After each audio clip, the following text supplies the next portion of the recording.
karena memberi kesempatan kita bertemu kembali selama tidak berjumpa setelah sekian lama kita dengan kegiatan masing-masing dengan di sekolah masing-masing. Saya mengundang teman-teman, Bapak Ibu guru semua di sini untuk mendengarkan, ibaratnya mengetahui tentang program dari Guru Penggerak Budaya Positif yang saya dapatkan di modul 1.4. Yang bersyukur kita panjatkan ya, karena berkat Allah Subhanahu wa taala kita bisa bertemu kembali di sini. Sebelum memulai kegiatan sosialisasi budaya positif ini, saya ingin memberikan pengenalan dulu ya Bapak Ibu tentang filosofi Imaja Dewantara, karena program dari calon guru penggerak ini berhubungan dengan filosofi pendidikan Imaja Dewantara, yaitu Bapak pendidikan kita yang dengan lahir di Yogyakarta 2 Mei 1889 dengan nama Raden Mas Suami Suryo Ningrat yang dikenal dengan Gajah Dewantara.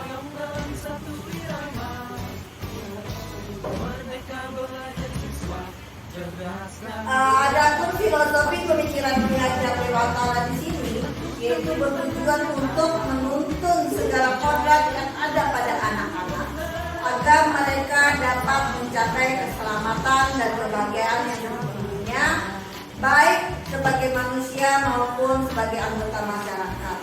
Oleh sebab itu, pendidik itu hanya dapat menuntun tumbuh atau hidupnya agar kekuatan kodrat yang ada pada anak-anak dapat diperbaiki lakunya, bukan dasarnya hidup dan tumbuhnya kekuatan kodrat anak. Di sini menuntut kita ialah anak mempunyai kodrat dari lahir ya Bapak Ibu, dengan karakter masing-masing yang mereka bawa. Jadi kita hanya dapat di sekolah menuntut saja, tidak bisa merubah lakunya. Kita hanya bisa mengarahkan, memupuk dan memelihara mereka ya, karena kodrat anak itu bawaan dari rumah, bawaan dari lahir, dan kita sebaik mungkin berusaha agar mereka mendapatkan keselamatan baik sebagai manusia maupun di masyarakat. Dalam proses menuntun itu anak diberi kebebasan, namun pendidik itu sebagai pamong dan memberi tuntunan dan arahan agar anak tidak kehilangan arah dan membahayakan dirinya. Seorang pamong memberikan tuntunan agar anak dapat menemukan kemerdekaannya dalam belajar. Nah, ini berkaitan dengan merdeka belajar ya Bapak Ibu. Jadi anak-anak itu belajar bukan keterpaksaan mereka belajar, tapi mereka berkeinginan, merasa nyaman, merasa aman belajar itu, mendapatkan kebebasan, tidak dengan kebebasan yang bersifat negatif. Jadi KHD mengingatkan untuk para pendidik untuk tetap terbuka, namun tetap waspada terhadap perubahan-perubahan yang terjadi pada zaman sekarang. Itu ya, kita jangan hanya meniru, tapi juga menggunakan sebagai simbol dari kersediaannya, itu yang dapat diturun namun dapat mempertimbangkan ya, dapat mempertimbangkan bahwa Indonesia juga mempunyai potensi kultur yang sebagai sumber belajar. Jadi kita selalu waspada tentang kemajuan zaman ya Bapak Ibu. Kemajuan zaman sekarang yang sangat-sangat membawa negatif sekali jika tidak kita arahkan anak-anak tersebut ya. Jika terhadap perubahan zaman, anak-anak tidak ada arahan atau tuntunan, sangat berbahaya sekali. Di sini Bapak Ibu kita lebih mengenal tentang trilogi pendidikan Gajah Dewantara, yaitu Di sini Ingatso Suntulodo, Ing Madia Mangunkarso, dan Putri Handayani. Di sini ada 3 trilogi pendidikan Gajah Dewantara, yaitu Ingatso Suntulodo. Artinya kita berada di depan sebagai teladan. Jadi dalam peranan guru sangat besar sekali kita sebagai role model, ya, role model bagi peserta didik, sehingga kita harus memberi teladan kepada mereka. Dan Ingmadia Mangunkarso artinya di tengah kita membangun keinginan mereka, jadi mereka bisa mempersembahkan motivasi-motivasi yang mereka tampilkan, sehingga mereka bisa menjadi teman juga tempat peserta didik berangkat untuk berkembang menuju cita-citanya. Sedangkan Putri Handayani yaitu artinya dari belakang kita mendorong keinginan peserta didik itu sehingga dapat mengembangkan bakatnya. Jadi peserta didik itu kita tanya dulu satu-satu, ya Bapak Ibu, kita gali mereka apa sih mereka inginnya di dalam kelas itu belajar seperti apa, seperti agar mereka lebih nyaman. Jadi setiap kita melaksanakan pembelajaran itu kita diwajibkan ya Bapak Ibu melaksanakan refleksi. Refleksi itu untuk mengukur kenyamanan, mengukur ketersediaan dari peserta didik itu merasa selama pembelajaran merasa nyaman dan merasa menuntun laku dan pertumbuhan kodrat anak. HD mengibaratkan peran pendidik itu seperti petani ya Bapak Ibu, petani atau tukang kebun. Jadi anak-anak itu seperti biji jagung atau biji tumbuhan yang disemai dan ditanam petani. Jadi petani itu hanya dia memberikan perawatan, dia memelihara dari butir-butir jagung itu, diberi pupuk dan dipelihara dari hama-hama yang mengganggu. Jadi ibaratnya bibit jagung yang kurang baik atau kurang berkualitas itu akan tumbuh dengan baik, walaupun bibitnya kurang baik ya dapat tumbuh baik jika mendapatkan perawatan Bapak Ibu, mendapatkan perawatan dari petani tersebut. Ya, walaupun dia bukan bibit unggul, misalnya anak itu jika dia dalam keluarganya yang tidak harmonis atau tidak lemah daya pikirnya, tapi jika dengan seorang guru yang bisa merawatnya, mendidiknya dan mengolah lakunya, itu dapat bisa menjadi seorang anak yang unggul ya. Dari segi potensinya dia, tidak mesti dari segi akademik.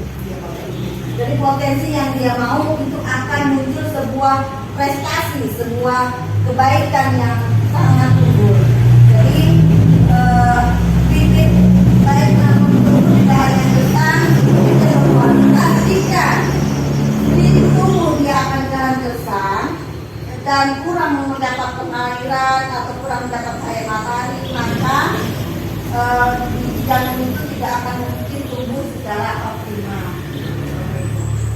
Sampai sini kita bisa membayangkan bagaimana kita sehari-hari menghadapi anak-anak yang memang kurang dari daya tangkapnya, padahal mereka itu adalah bisa menjadi bibit yang unggul. Walaupun bibit yang unggul ya, anak yang memang dari keturunan ibaratnya yang bagus, kiranya ada, tapi kalau tidak ditangani oleh guru yang hebat juga tidak akan tumbuh menjadi bibit yang unggul, bibit yang orang yang berprestasi. Sekarang di sini Pak Menteri kita mengadakan untuk Merdeka Belajar, yaitu dengan mengupayakan transformasi sistem pendidikan melalui Merdeka Belajar untuk menjadikan pendidikan Indonesia lebih adaptif, juga menjadikan pengembangan karakter sebagai fokus transformasi pendidikan. Begitu Pak Menteri memberikan tujuan dari Merdeka Belajar. Merdeka Belajar ini untuk juga mencetak generasi emas yang sesuai dengan profil pelajar Pancasila ya Bapak Ibu. Profil pelajar Pancasila di sini ada 6 profil yang bisa kita lihat dari anak-anak, bisa kita tanamkan kepada anak-anak, yaitu beriman, bertakwa kepada Tuhan Yang Maha Esa dan berakhlak mulia. Beriman itu kita setiap hari menanamkan kebiasaan untuk berdoa semuanya ya sebelum kita sudah belajar. Dan berkebinekaan global ini anak-anak saling menghargai, saling menghormati antara beraneka macam suku ya, dan karya potensi masing-masing anak. Bergotong royong sudah kita tanamkan pada anak-anak kreatif dan benar kritis juga mandiri. Di sini kita akan masuk ke budaya positif di sekolah Bapak Ibu. Budaya positif di sekolah di sini yaitu tentang konsep perubahan paradigma, konsep disiplin positif dan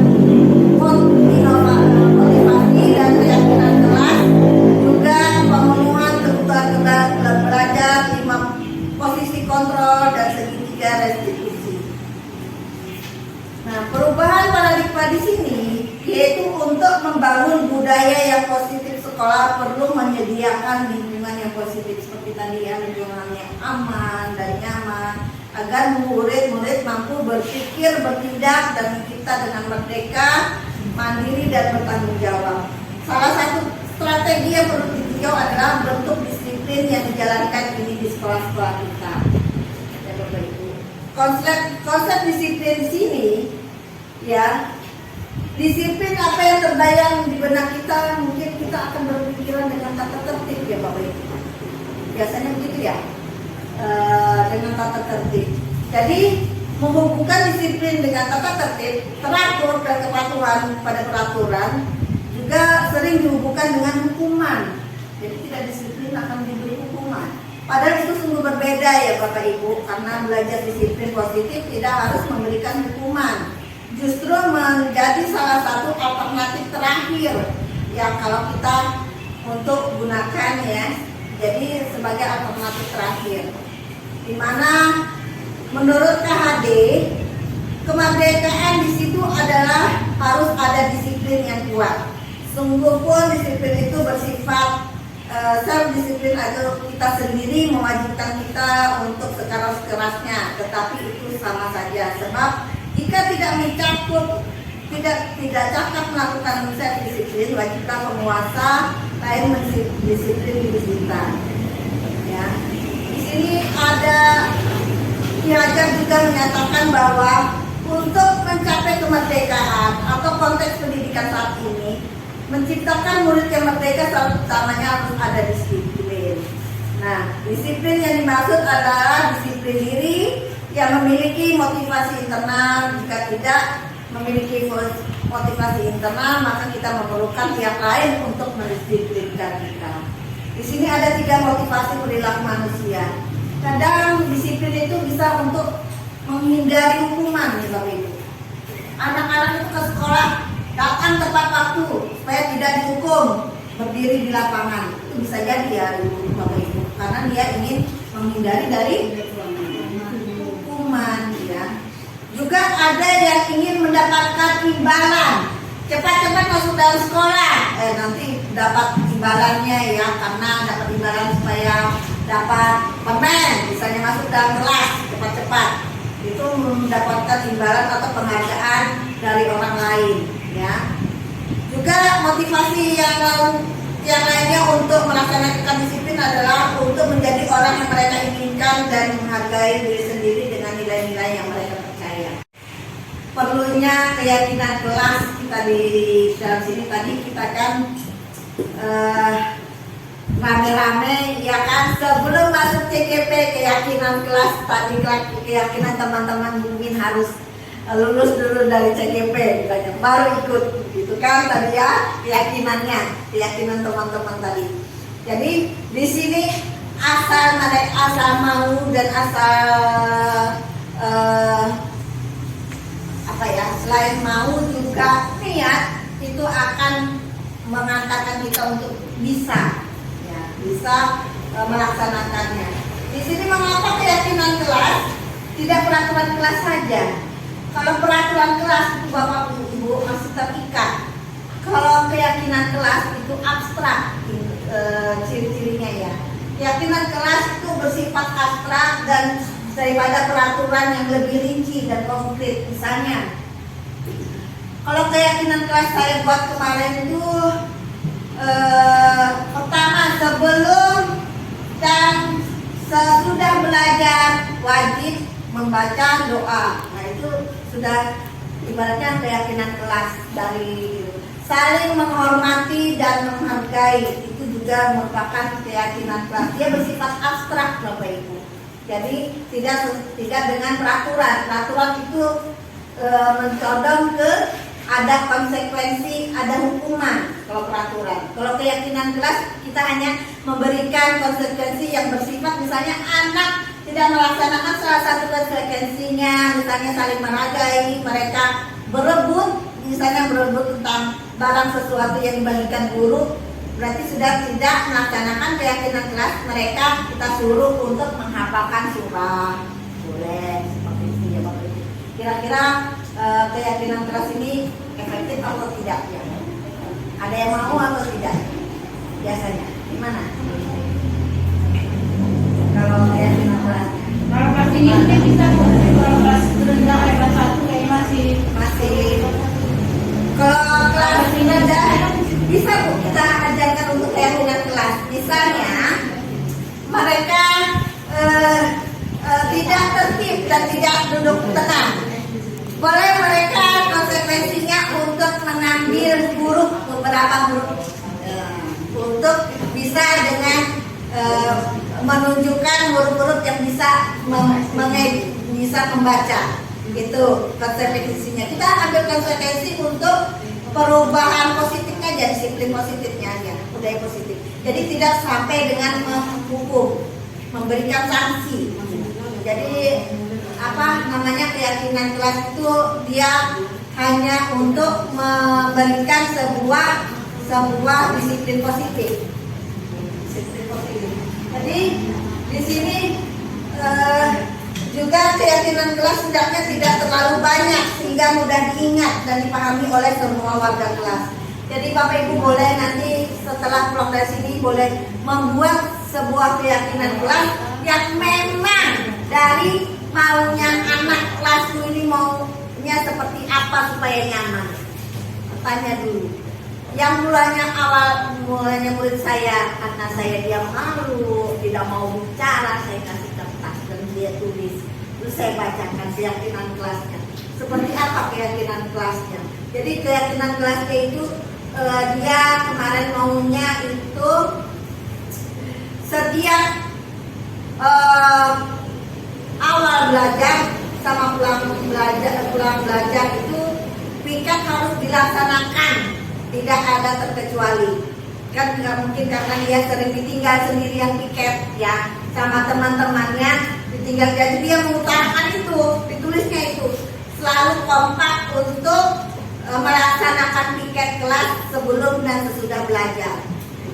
Jika yang tidak melaksanakan itu harus diberi konsekuensi, misalnya dengan memberikan dia membuang sampah yang di luar dari kelompok kelas rendah. Seperti itu konsekuensinya. Jadi kita mewajibkan itu budaya positifnya, bukan hukuman ya. Semua warga kelas hendaknya ikut. Nah di sini kan berarti kita memang mengharuskan anak itu mengemukakan pendapatnya. Apa sih maunya dia supaya kelasnya tetap nyaman, tetap belajar. Saya kemarin itu Bapak Ibu hampir dia di gugus sana, mungkin ada hanya nggak sampai 20 orang. Bagaimana caranya saya bilang bisa KKJ ini maju dan aktif, tidak sedikit yang jadi mereka mengutarakan. Saya kasih ada yang misalnya materinya ada kalau sekali-sekali boleh di luar room, luar atau outdoor KKG-nya boleh atau 2 bulan sekali outdoor atau 3 bulan sekali. Jadi sumber belajar juga narasumber juga jangan itu saja. Kadang seperti itu. Jadi memanggil orang tua ya seperti itu. Tapi kalau keuangan cukup boleh lebih efektif. Kalau memang ada yang lebih kompeten di dalam KKG itu yang dimanfaatkan bisa jadi ya Bapak Ibu. Nah, di situ kemarin masing-masing mereka apa sih maunya supaya kelas kita ini nyaman gitu ya. Bagaimana sih supaya pembelajaran itu berjalan lancar. Kemarin itu saya Bapak Ibu, walaupun yang kemarin ada sedikit ini, saya anak-anak saya luar biasa. Yang awalnya dia ibaratnya itu semangat mereka, Bu, kelas kita ini kita hiasin apa lagi ya Bu? Gitu kan kemarin mungkin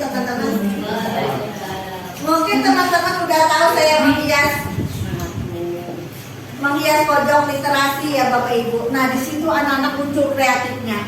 Bu, kita bikin ini ya Bu di sini. Boleh, saya bilang. Mereka mengungkapkan sendiri-sendiri. Bu, bagaimana hiasan siklus air ini ditaruh di sini Bu? Nah, siklus hujan ya bukan siklus air, siklus hujan. Ditaruh sini kita buat di sini ya Bu.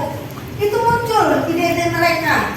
Jadi saya cuma hanya kasih satu motivasi dan mereka sendiri yang mengkreasikannya di situ, Bapak Ibu. Jadi sangat bermanfaat sekali ya apa yang mereka kemukakan, itu sangat bermanfaat sekali. Bersedia meninjau kembali keyakinan kelas dari waktu ke waktu. Jadi keyakinan kelas itu jika sudah tidak efisien, tidak maksimal lagi, boleh diperbarui, Pak. Jadi kita maunya seperti apa lagi kelas ini supaya bisa maju. Ya, Bapak Ibu. Nah, di sini ada setiap manusia itu ada pemenuhan kebutuhan dasar. Di sini ada 5 kebutuhan dasar manusia, Bapak Ibu. Ada kebutuhan bertahan hidup. Kebutuhan bertahan hidup itu ada cinta dan kasih sayang atau kebutuhan untuk diterima, penguasaan atau kebutuhan pengakuan atau kemampuan, kebebasan atau kebutuhan akad pilihan, dan kesenangan. Yaitu di sini Bapak Ibu saya ingin menampilkan sebuah kasus. Kira-kira Bapak Ibu bisa membaca. Di sini ada Ibu Ambar, yaitu guru wali kelas 2, bingung menghadapi ulah salah satu muridnya di kelas yang namanya Doni, yaitu dia beberapa anak telah datang, katanya Bapak Ibu, telah datang padanya untuk mengeluhkan Doni yang seringkali meminta bekal secara paksa, maka dia mereka. Jika Anda menghadapi situasi seperti Bu Ambar, apa yang Anda lakukan ya menurut Anda? Kira-kira apa alasan Doni? Kira-kira bagaimana Bapak Ibu? Boleh deh 1, 2, kira-kira bagaimana Pak Yanto? Jana, boleh. Kalau menurut saya kita perlu komunikasi dengan orang tua dulu pertama ya. Mungkin aja dia kurang perhatian oleh orang tuanya, jarang sekali dibawa bekal dari rumah sehingga di kelas tadi karena dia tidak bawa bekal akhirnya maksa temannya. Komunikasi dengan orang tua. Komunikasikan dengan orang tua yang pertama-tama yang kita lakukan. Terus karena dia kekurangan bekal ya, tidak membawa bekal, jadi dia merebut punya temannya sehingga memaksakan. Dari 5 kebutuhan dasar manusia ini kira-kira apa saja ya? Tadi kebutuhan untuk bertahan hidup kali ya. Bertahan hidup di situ karena apa? Karena dia bertahan untuk membawa bekal, membawa makanan, tidak membawa bekal. Jadi Doni memaksa untuk mengambil makanannya karena dia lapar, ya kan? Terus juga di sini Doni juga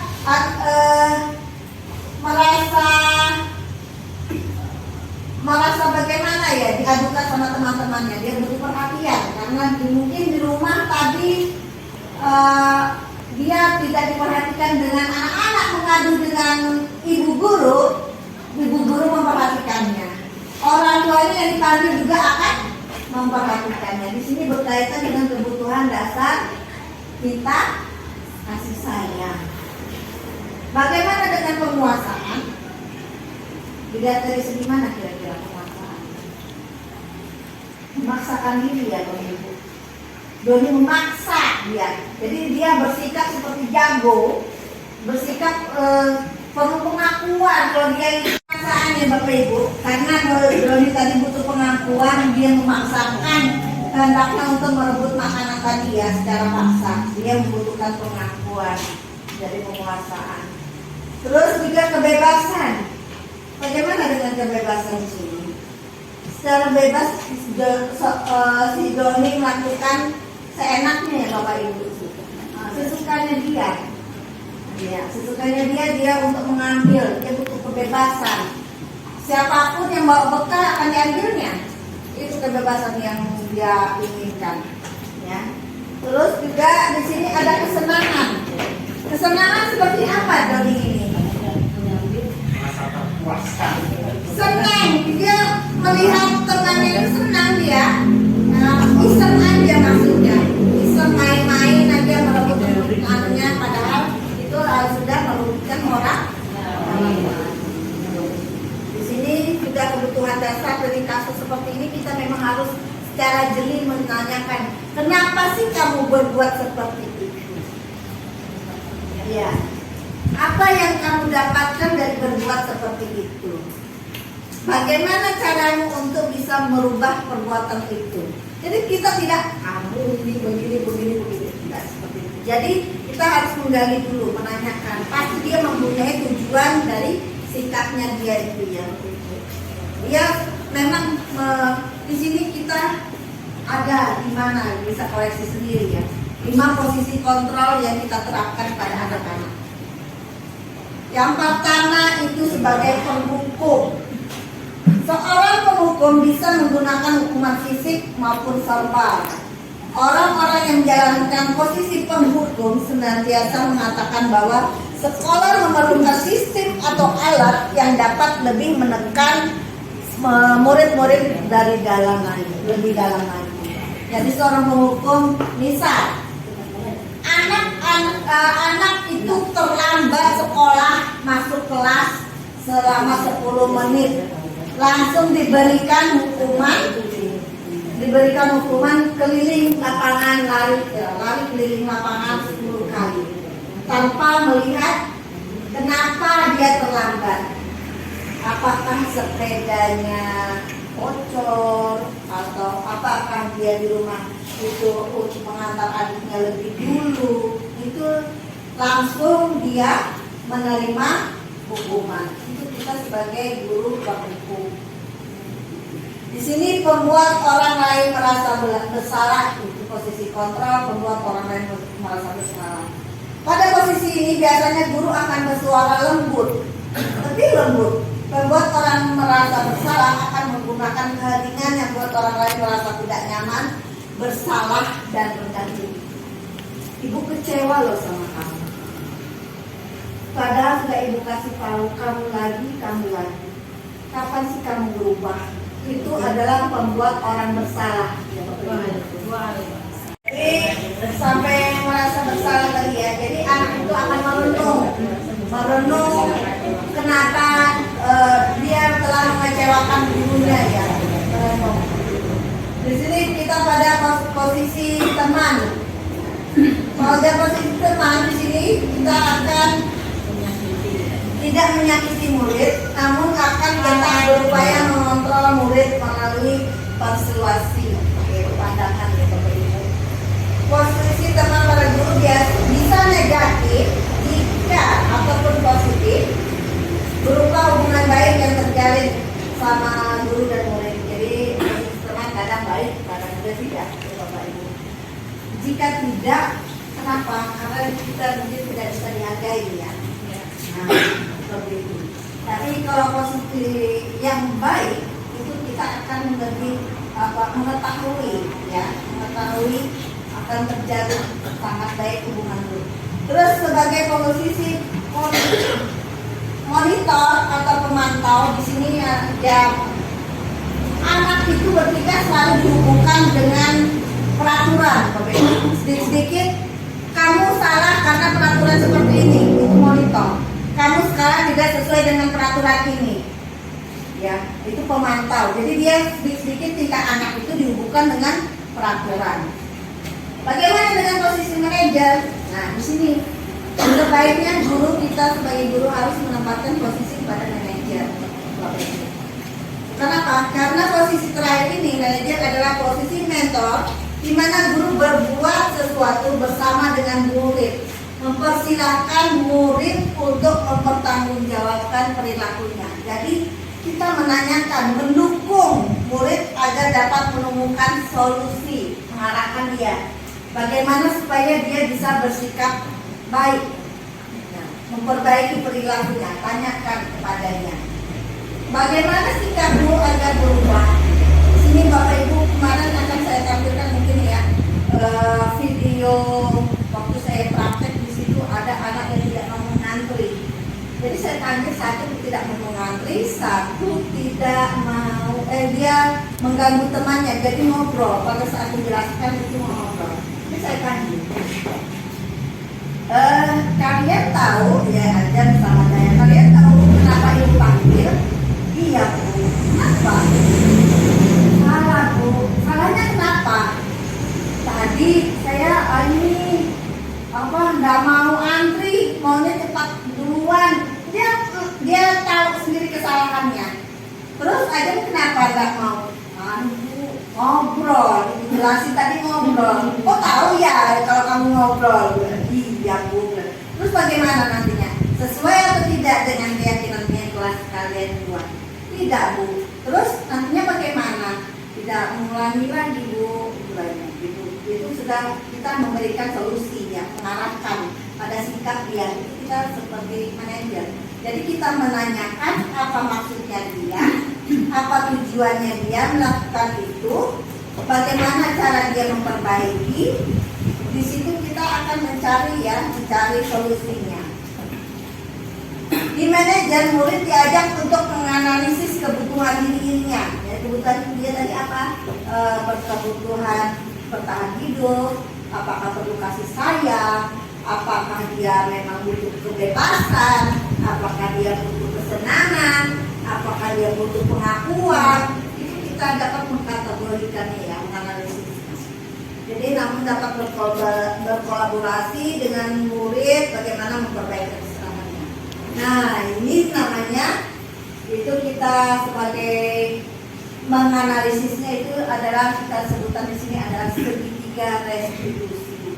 Kenapa segitiga? Karena ada 3 pola, Bapak Ibu, 3 pola untuk proses menanamkan disiplin positif. Segitiga restitusi itu, Bapak Ibu, di sini kita akan menstabilkan identitasnya. Kita semua akan melakukan hal terbaik yang bisa kita lakukan, ya, menstabilkan identitas dia tuh, emosinya seperti apa gitu. Kita stabilkan dulu ya, mengontrol, terus memvalidasi tindakannya seperti apa ya. Di sini kamu tentu punya alasan mengapa melakukan itu. Adakah cara yang lebih baik, efektif untuk mendapatkan apa yang kamu butuhkan. Jadi kita akan menstabilkan dulu tindakannya ya. Setiap orang pasti pernah melakukan kesalahan. Nah itu kita kembalikan supaya dia tenang. Tidak semua orang tidak berbuat salah, pasti ada berbuat salah. Itu namanya segitiga restitusi. Ada 3 kontrol yang kita tanamkan kepada anak-anak. Jadi restitusi itu adalah sebuah cara menanamkan disiplin positif pada murid. Restitusi bukan untuk menebus ciri-cirinya ya. Juga menebus kesalahan, namun untuk belajar dari kesalahan. Restitusi memperbaiki hubungan. Restitusi adalah tawaran, bukan paksaan. Jadi kita menawarkan, maunya dia seperti apa memperbaikinya, ya. Restitusi menuntut untuk melihat ke dalam diri, dan restitusi mencari kebutuhan dasar yang mendasari tindakan. Restitusi diri adalah cara yang paling baik, fokus pada karakter bukan tindakan, menguatkan, fokus pada solusi, mengembalikan murid yang berbuat salah pada kelompoknya. Jadi di sini ya Bapak Ibu, kita memang harus jeli menggunakan menghadapi anak-anak tersebut.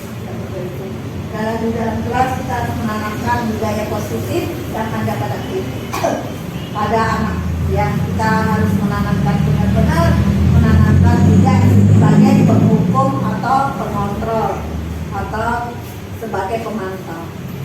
Sampai di sini Bapak Ibu, kira-kira ada pertanyaan? Kira-kira ada yang belum dipahami sampai di sini?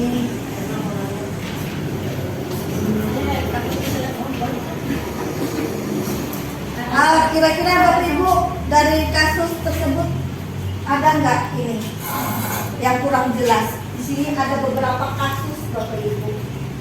Mungkin Bapak Ibu bisa melihat kasus-kasus yang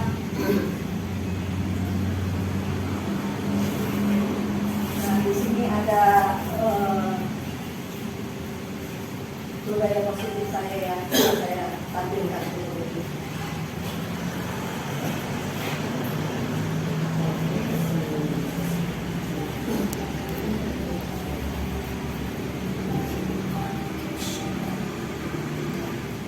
Jadi ada skenario-nya ya Bapak Ibu.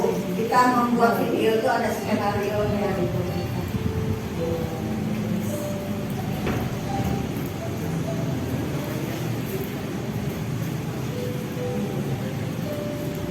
Kita jadi sutradara, kita jadi perancang, kita jadi mencari solusinya.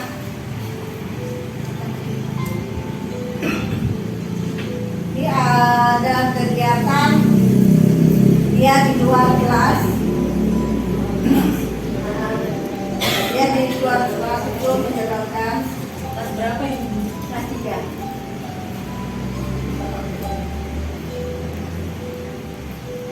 Jadi dia bermain di luar kelas berpasangan.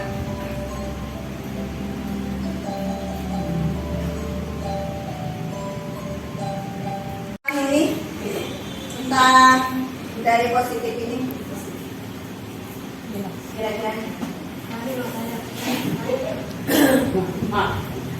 Kira-kira seandainya Bapak Ibu mengalami seperti kasus ini, bentar ya, saya ingin melihatkan sebuah kasus.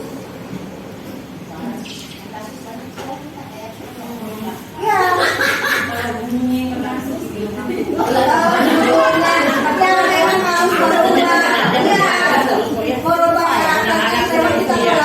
Bapak Ibu, pelan-pelan makanya di CGP ini kita harus merubah sikap, merubah mindset, merubah pemikiran. Karena apa? Karena dibutuhkan ya untuk kebaikan anak itu kita seperti memperbaiki lakunya ya, seperti dia sudah ada bawaan dari lahirnya, jadi kita akan memperbaiki lakunya di dalam kelas seperti apa. Jika gurunya tidak seperti yang diinginkan, itu kesanalah si anak akan terbawa. Ya, lingkungan juga bisa. Makanya ada itu faktor ini, kodrat zaman namanya. Dia ada 2, kodrat alam dan kodrat zaman. Kodrat alam itu dari lingkungan si anak dan keluarga, dan kodrat zaman itu dari lingkungan pergaulan ya. Iya, di situ ada 2 memang.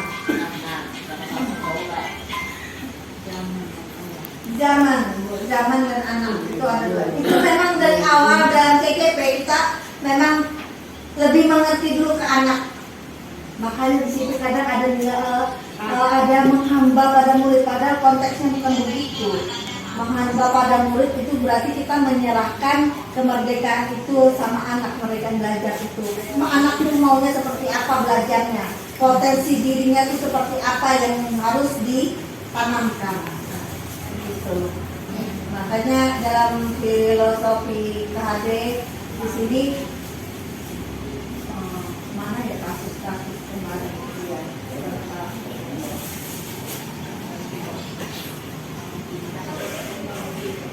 Ya,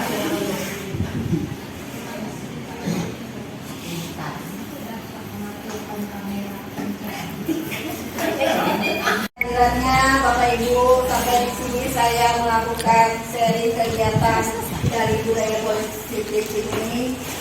Saya kiranya dapat memberikan ilmu yang bermanfaat. Teman-teman sekalian bisa mendapatkan gambaran bagaimana posisi dari budaya positif itu bisa diterapkan di sekolah. Atas perhatiannya saya ucapkan Assalamualaikum warahmatullahi wabarakatuh.